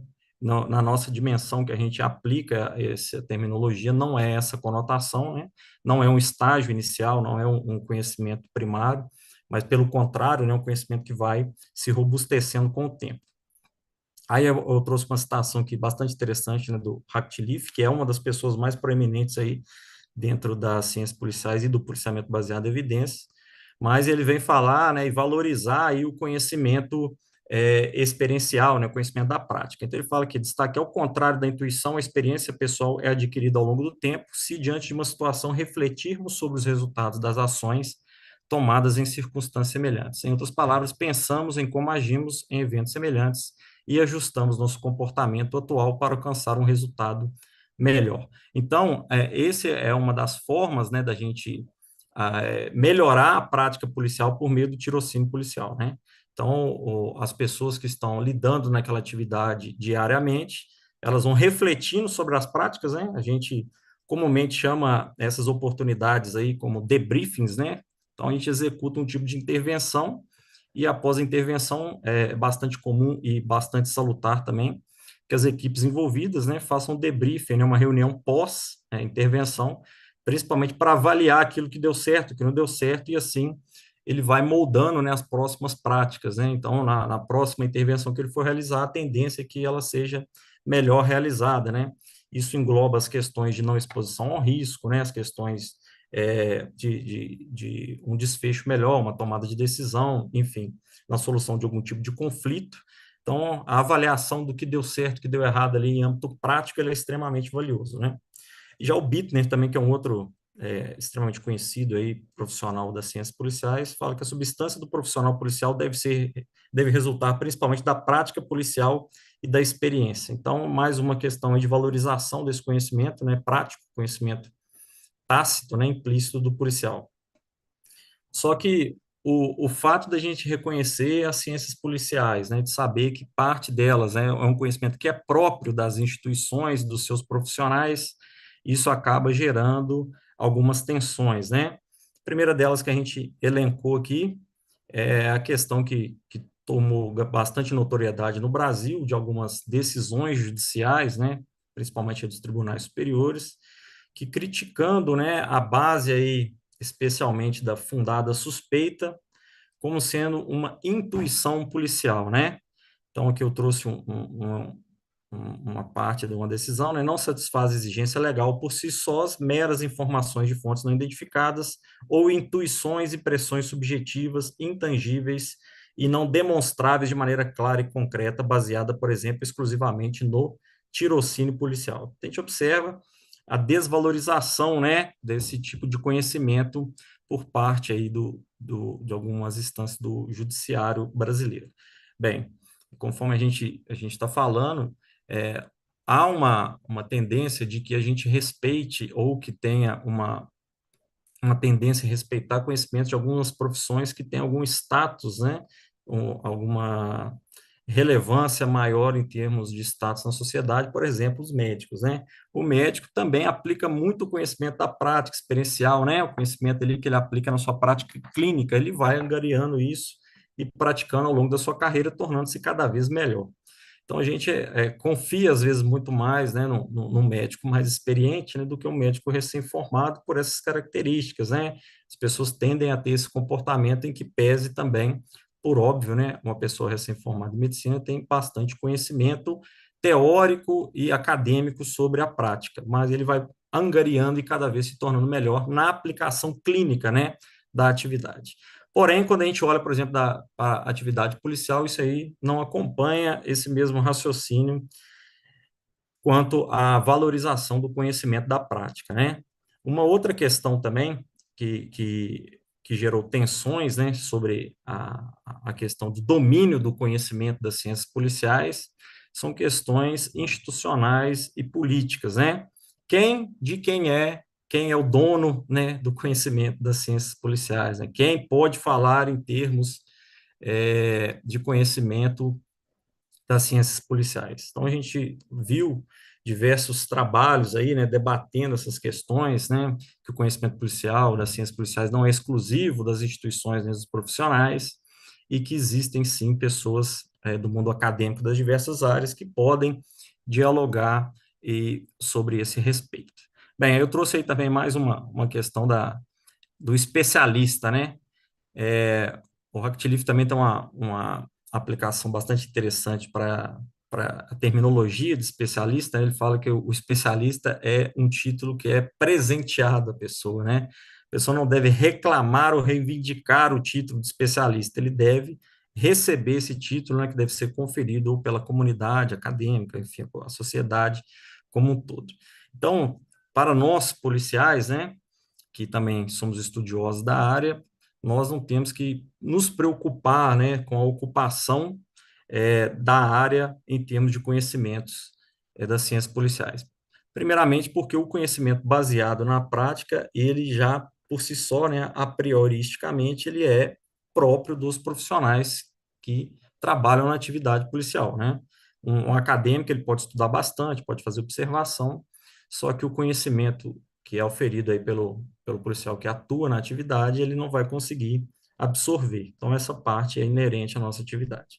Porém, o conhecimento acadêmico, esse aí é o nosso desafio, né, de ocuparmos também esse espaço, porque a gente observa muitas vezes sendo criticado, né, o sociólogo, cientista político, enfim, uma pessoa do direito, ele está se dizendo especialista em segurança pública, mas quem são os especialistas são os policiais. A gente observa aí dentro da comunidade policial, né, muitas vezes esse tipo de questionamento e crítica.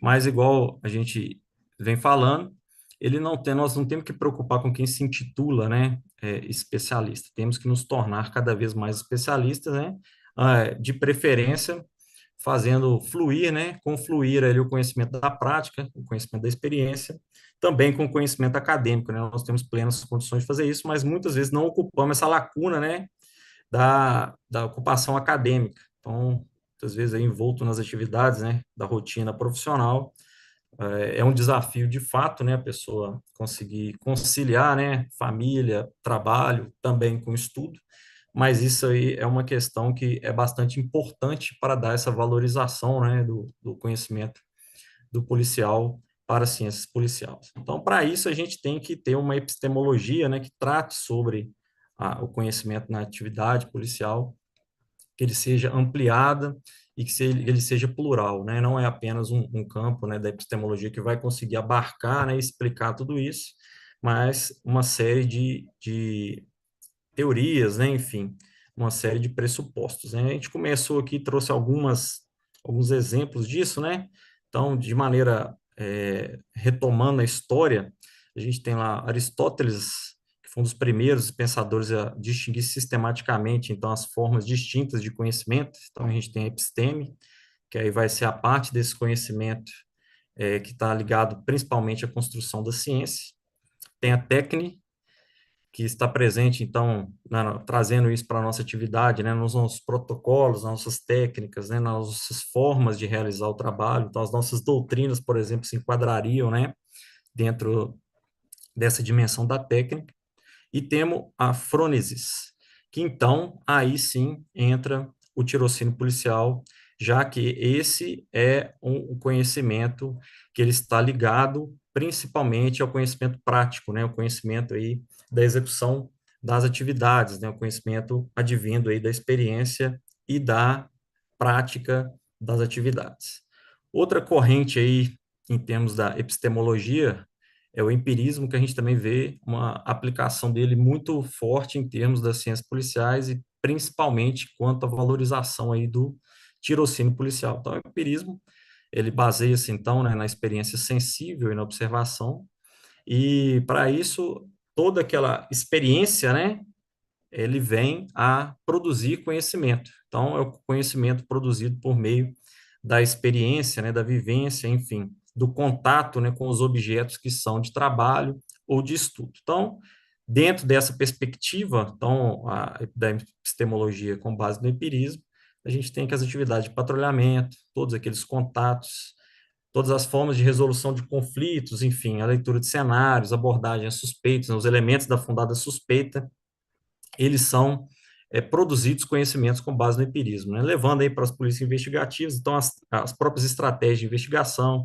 as formas de realização de uma entrevista, né? Enfim, de uma da realização do inquérito policial, tudo isso aí tem base aí dentro do campo do empirismo, né? Como uma abordagem epistemológica. Outra abordagem epistemológica aplicável aí para o nosso caso do tirocínio policial é a do pragmatismo, né? Então, para a corrente do pragmatismo, todo conhecimento deve ter uma utilidade prática, né?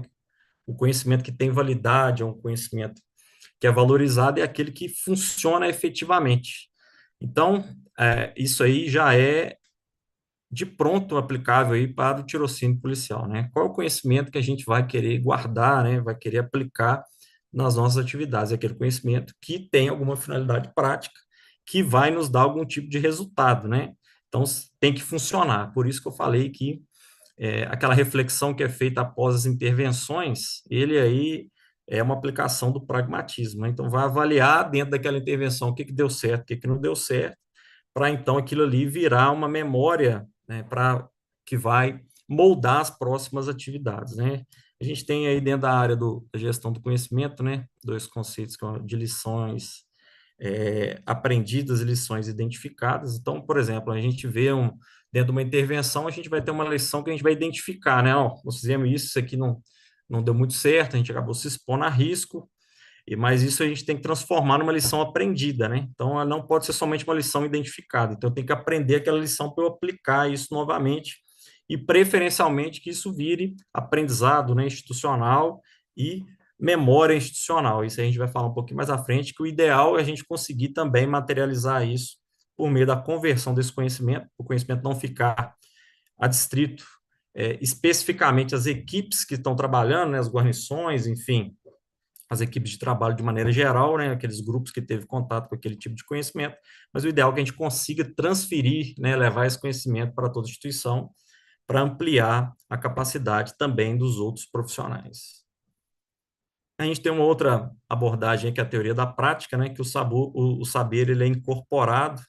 A gente tem o conceito aí de hábitos, né, que é de Bourdieu, que ele é uma repetição e socialização do conhecimento, ele vai moldando a forma da pessoa agir, né, o próprio hábitos dela em termos de atuação. Então, isso influencia, inclusive, na própria cultura organizacional, né, institucional, ou dentro da própria instituição. A gente também sabe que existem culturas que são compartimentadas, né, cultura específica de unidades, né, unidades de missões especiais, por exemplo, né, unidades aí que atuam em alguns tipos de especialização, eles possuem elementos aí de cultura que eles são próprios, né? E os hábitos deles também são próprios, que são moldados pela repetição das ações, né? Pela própria institucionalização daquela atividade e os elementos da socialização.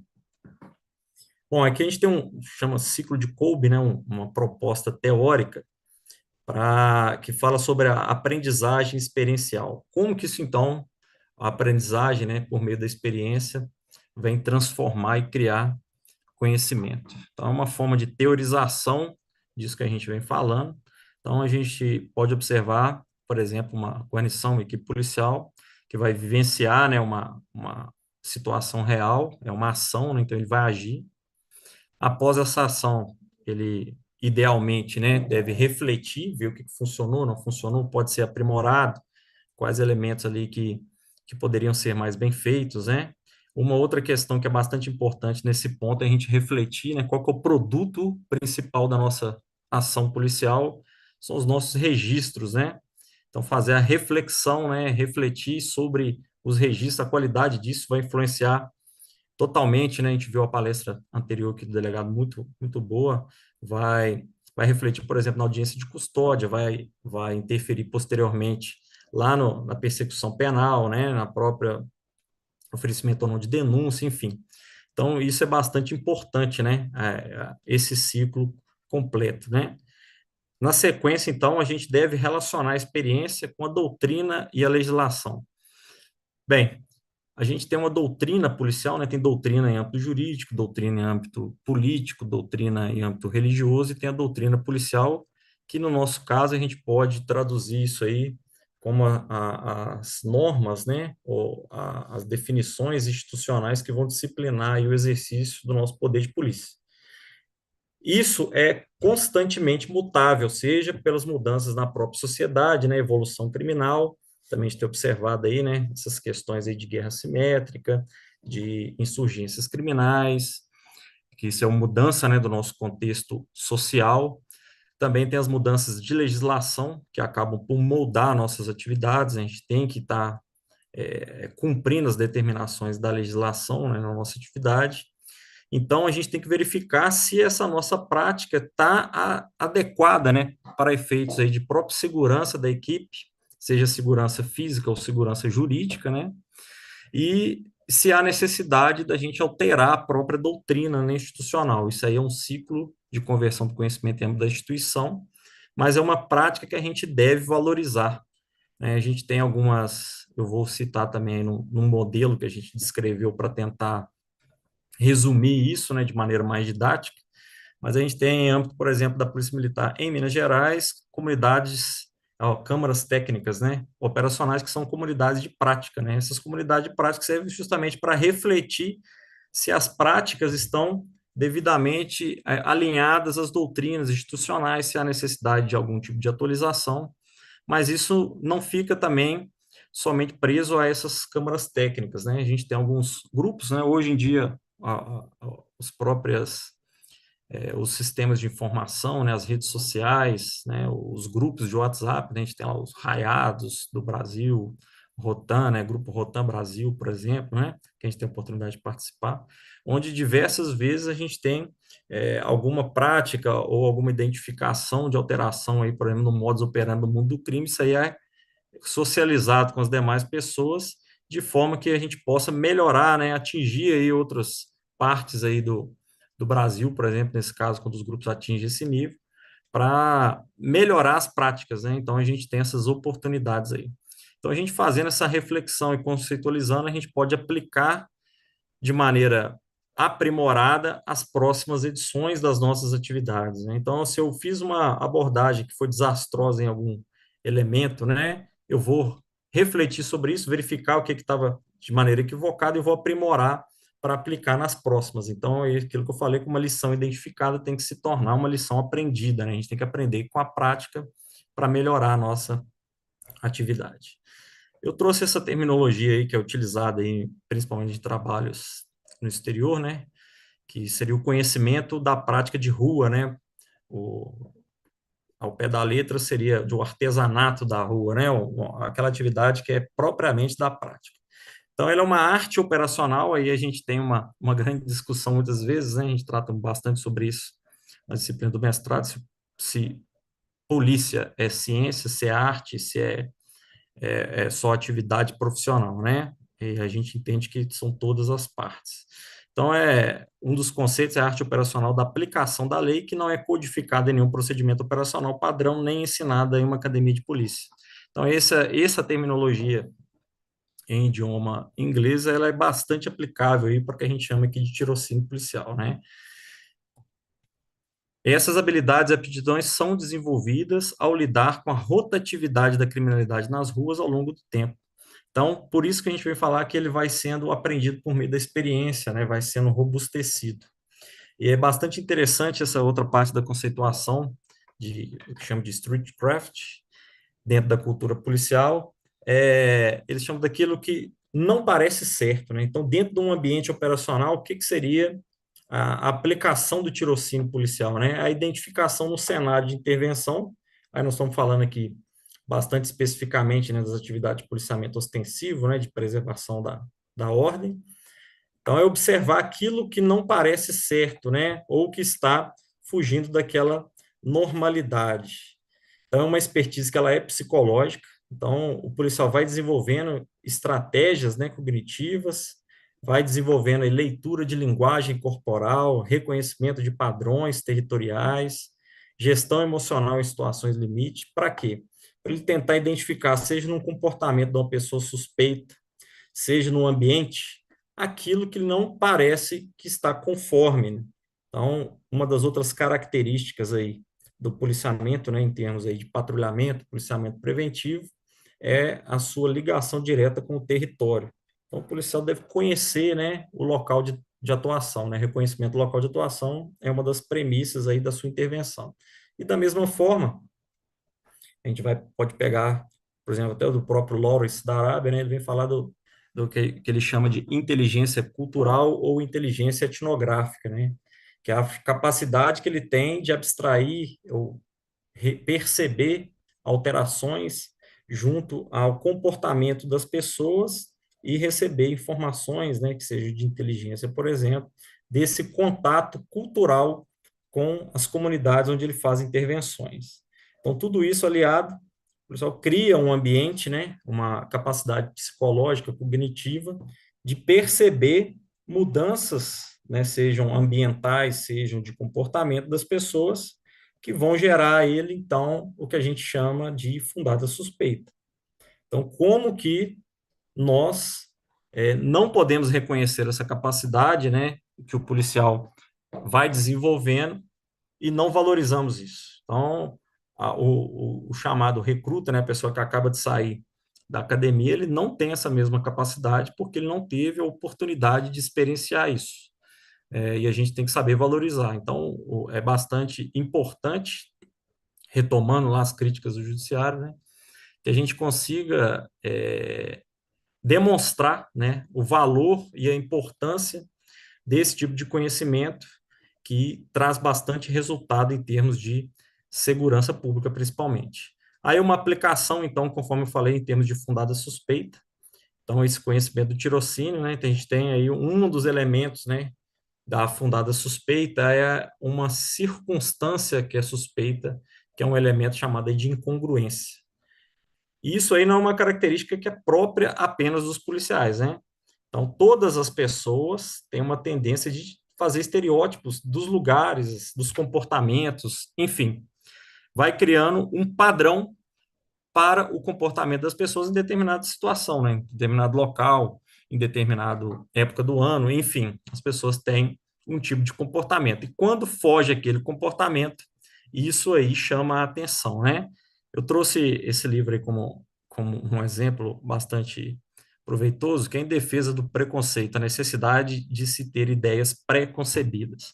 Então, isso é uma característica que é natural, então, do ser humano, né? E a gente acaba tendo essa percepção moderna de equiparar esse tipo de preconceito, né, ter uma ideia preconcebida, né, nesse sentido, como se fosse apenas comportamentos negativos, né? Então, perfilamento criminal, que é uma das críticas grandes aí das questões de fundada suspeita, né, falar que as instituições policiais e os policiais são racistas, por exemplo, né, que focam suas intervenções em pessoas de menores condições socioeconômicas, né, de bairros de periferia, enfim. Mas essas crenças preconcebidas, elas são inevitáveis, né? Todo mundo tem algum tipo de crença preconcebida e muitas vezes essas crenças preconcebidas, elas fornecem, inclusive, elementos de segurança. Um exemplo aí que é bastante prático para falar que não é somente os policiais, né, ou as instituições policiais que percebem essas mudanças no ambiente e isso molda suas ações, a gente vai pegar lá o exemplo do filme Tropa de Elite, o baiano falando assim, o morro está muito quieto hoje, tem alguma coisa errada.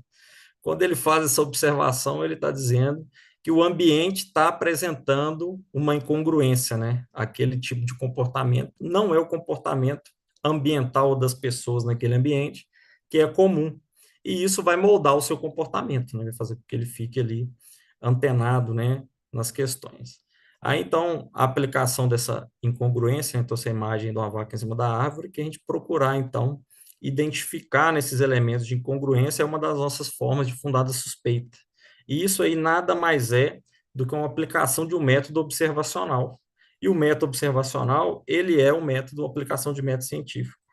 Isso, então, a gente consegue fechar o ciclo para falar que o nosso conhecimento prático experiencial de observação do ambiente é nada mais, nada menos que a própria aplicação do método científico de observação.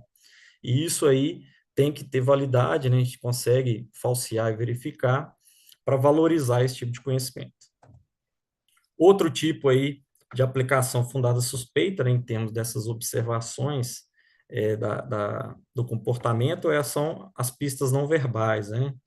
Então, a gente consegue, o policial experiente, a identificar, né, o comportamento das pessoas com quem ele está fazendo intervenção. Tem alguns trabalhos que, inclusive, indicam o potencial que os policiais têm de identificar quando a pessoa está mentindo, né, quanto a alguma informação pessoal, por exemplo, seu nome, sua data de nascimento, local onde mora, etc.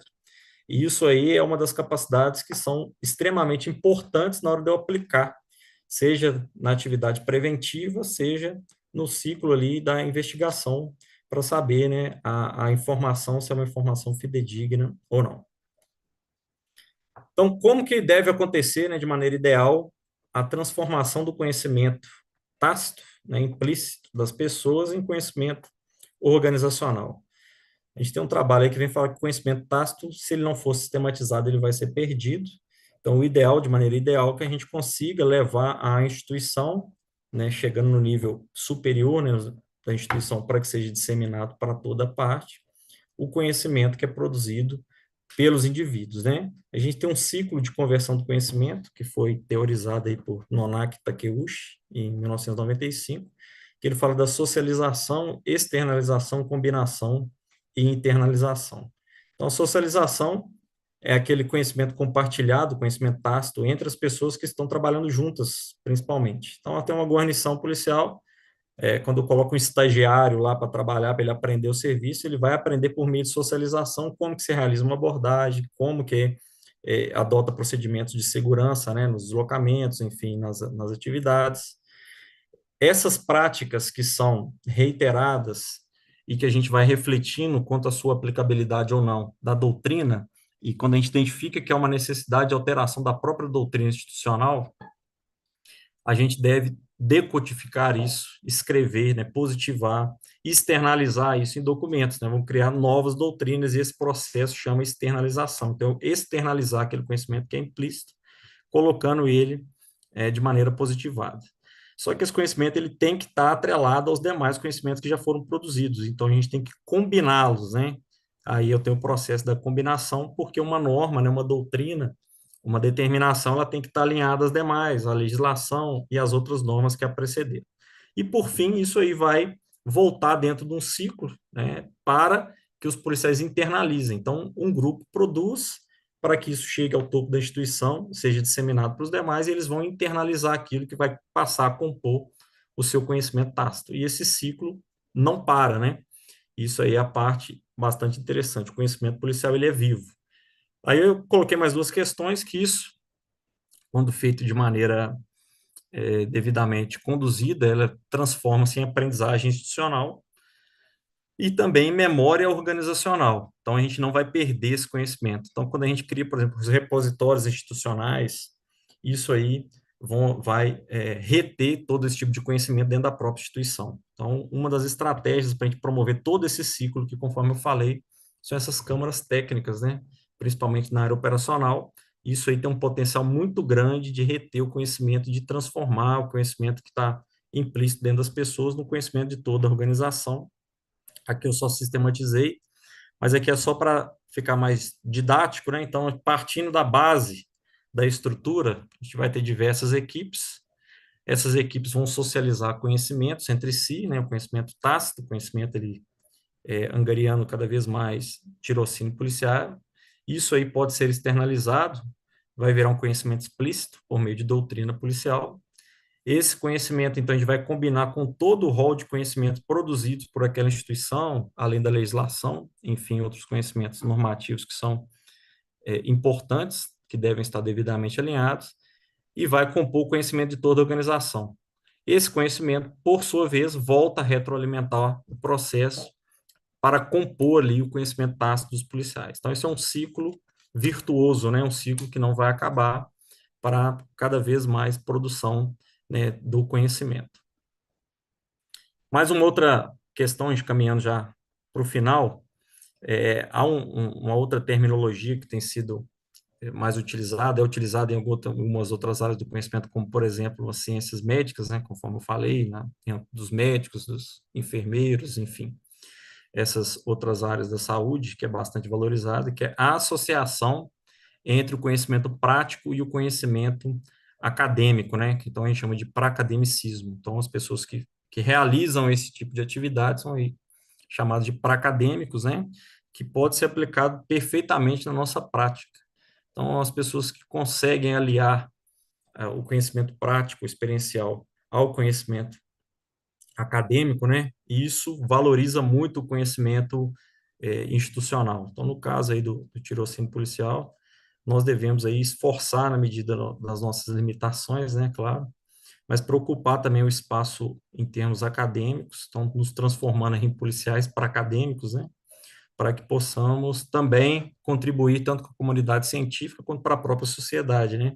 Levando essa parcela de conhecimento e assim mudando, quem sabe, né? Isso não é um processo muito rápido, mas a percepção aí das outras instâncias, né? De poder, do judiciário, enfim, né? Instâncias políticas para valorização, né? Do status aí do conhecimento policial ao patamar que ele merece. Então, um dos exemplos aí, conforme eu citei algumas vezes aqui ao longo da apresentação, é o Jerry Ratcliffe. Ele é um policial aposentado da Polícia de Londres, e ele aplica isso aí, é uma das pessoas que, inclusive, difunde essa terminologia do pro-academic, né, como sendo uma possibilidade aí de ocupação do espaço em termos de conhecimento científico, também pelos policiais, né, para valorizar essas pessoas que tantos conhecimentos possuem, mas que muitas vezes não é devidamente reconhecido, seja em âmbito acadêmico, político, enfim, nas outras instâncias sociais. Então, quais são as implicações práticas de tudo isso que a gente tentou falar aqui de maneira sucinta? Se reforça a doutrina e uma redução da perda de conhecimento e a possibilidade de inovação. Então, a valorização do conhecimento do tirocínio, ele tem todo esse potencial, então, de transformar no conhecimento organizacional, de melhorar as práticas que são aplicadas, né, práticas que devem estar alinhadas às mudanças sociais, então isso aí tem um potencial muito grande de melhoria, né, para quem é o usuário cidadão dos nossos serviços, para a própria sociedade, evitando aí também perda, né, desse conhecimento. A pessoa, depois que ela for movimentada de um determinado tipo de função, ou se for um militar vier a reformar, um outro policial vier a aposentar, isso para ele não levar apenas esse conhecimento embora com ele. Então, esse conhecimento virá um conhecimento, um aprendizado institucional.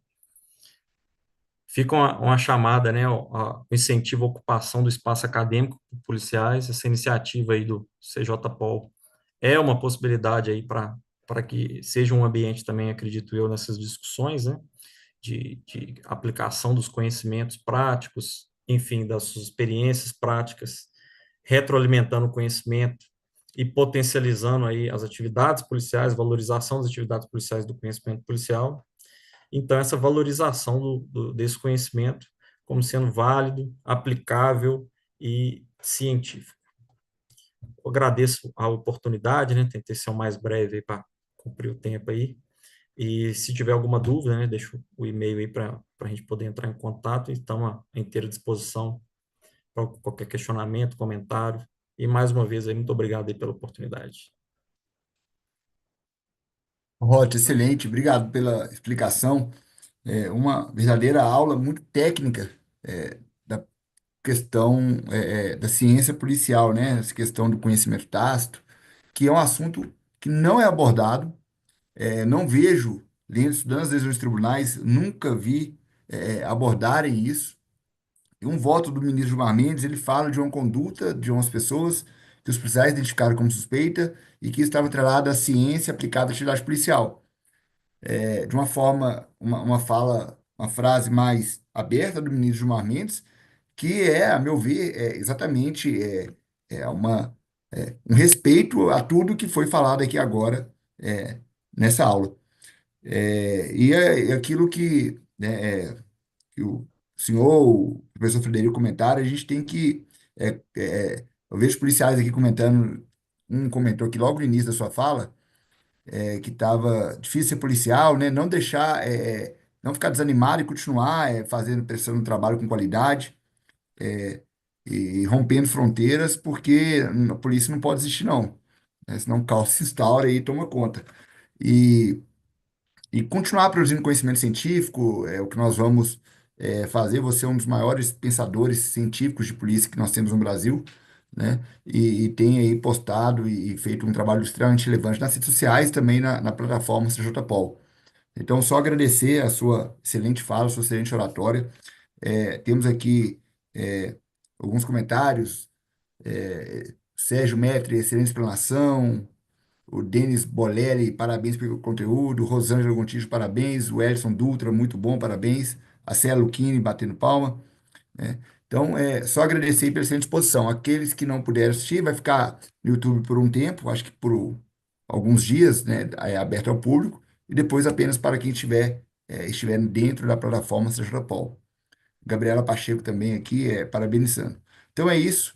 É, Aqui algumas reflexões, alguma pergunta aí, ó, o Vitor Crispim também falando dessas reflexões, e temos aqui Hot, nós temos aqui uma mensagem no chat aí do Zoom, consegue ver? Show. Do guarda portuária, nós temos um guarda portuário, Vieira, nos assistindo. A mensagem dele ficou longa, então se você puder ler e respondê-lo.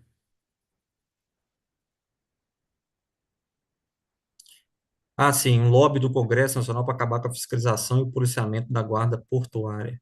Bem, isso aí, essa é uma instituição centenária, do Guarda Portuária.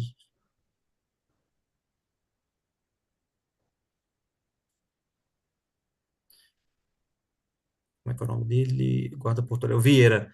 De fato, assim, tá citando aqui só para contextualizar os demais, um lobby para acabar com o serviço da Guarda Portuária, que é um serviço de segurança, né, que é um serviço que aplica tudo isso que a gente falou aqui, né?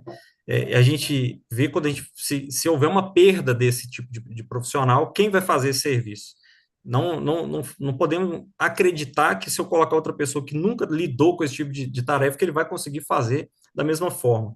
Então, mais uma vez, eu vou retomar o que eu tinha falado, é que algumas profissões não gozam, talvez, do prestígio, do status que elas merecem, né? Então, isso aí é uma forma de desvalorizar o conhecimento daqueles profissionais que estão ali lidando há muito tempo. Então, o tirocínio dele é totalmente diferente do policial que está trabalhando aí no policiamento urbano, que também vai ser diferente do policiamento que está trabalhando numa área rural. A gente tem que tentar valorizar isso. Outra questão, Vieira, que a gente tem que pensar justamente no papel de algumas instituições, né, que são representativas aí dos órgãos policiais e seus correlatos, com relação à nossa capacidade de representatividade e também para executar o lobby ao nosso favor, né? E isso é um processo político, né? O lobista ele participa do processo político e isso aí faz parte do processo político, os votantes, né, os políticos propriamente ditos, lobistas, que são alguns, né, dos protagonistas desse processo, mas nós temos que também ter as pessoas a nosso favor. O que a gente pode fazer sobre isso é justamente mostrar a nossa valorização enquanto profissionais, enquanto conhecedores daquilo que a gente executa, né? Então, é uma pena isso que você vem relatar, né? Mas é um risco que também todas as instituições estão sujeitas a todo momento. Eu acho que o que a gente pode fazer aí como uma profilaxia é tentar cada vez mais mostrar o nosso valor, seja por meio do conhecimento, né? Seja por meio da eficiência, efetividade. Por isso também a importância aí da processamento baseado em evidências, enfim, a aplicação de evidências, né? Como processo de tomada de decisão, para que a gente adote sempre as melhores práticas, demonstrando que a nossa atividade ela é uma atividade imprescindível, né? Que nós somos aí essenciais aí para a sociedade. Isso aí está dentro do processo também de legitimação das profissões e que hoje é um dos temas que é mais estudado dentro das ciências policiais é justamente essa questão da legitimação, né, da legitimidade, né, da justiça procedimental, né, nas nossas intervenções. Tudo isso aí é um processo que, ao fim e ao cabo, acaba impactando aí no cenário político, né? Então, a gente tem que se preocupar, sim, com essa valorização e ocupação dos espaços para que nossas instituições e nossas profissões, né, sejam devidamente valorizadas, né? Espero aí que essa notícia que você deu não evolua, né? Porque senão vai ser uma perda muito grande, aí, principalmente para a segurança desses locais, né, esse tipo de atividade. Pô, excelente, excelente resposta. Muito técnica. É, muito obrigado, meu amigo. Tá, então, fechamos o segundo dia.